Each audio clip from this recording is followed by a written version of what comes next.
Pirated SPG. Striktong patnubay at gabay ng magulang ang kailangan. Maaaring may masiselang tema, lengguwahe, karahasan, sexual, horror o droga na hindi angkop sa mga bata.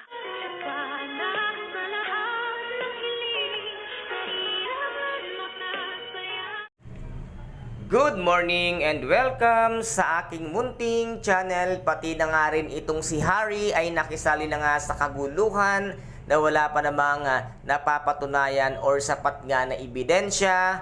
At dito nga ay nasabi ni Harry na wala na siyang tiwala at hindi siya maniniwala kay Dr. Annalyn Santos. Ganun-ganun na lang ba, Harry, nasisirain mo ang tiwala or ang pinagsamahan nyo nito ngang si Dr. Annalyn?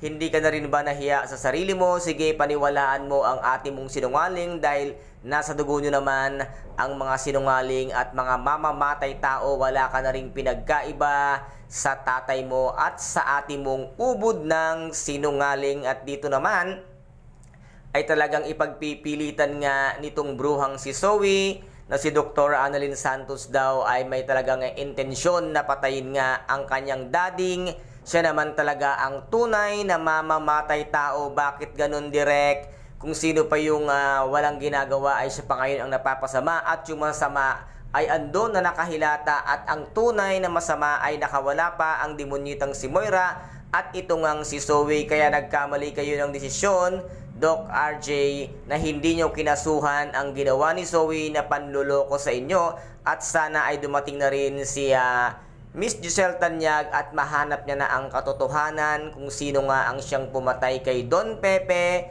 para nga masupalpal ang pagmumukha ni Zoe at mapahiya siya ng tuluyan sa madlang people, lalong-lalo na nga sa Apex na siya ang tunay na pumatay kay Don Pepe. Kaya guys, ito po ang ating pakaabangan kung paano isasambulat ni Miss Giselle Tanyag ang katotohanang si Zoe ang pumatay kay kay Don Pepe.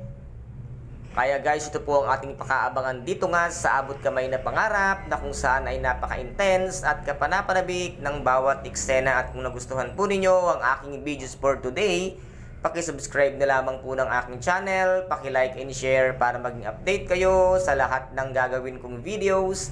Maraming salamat po. Ingat, God bless and bye-bye!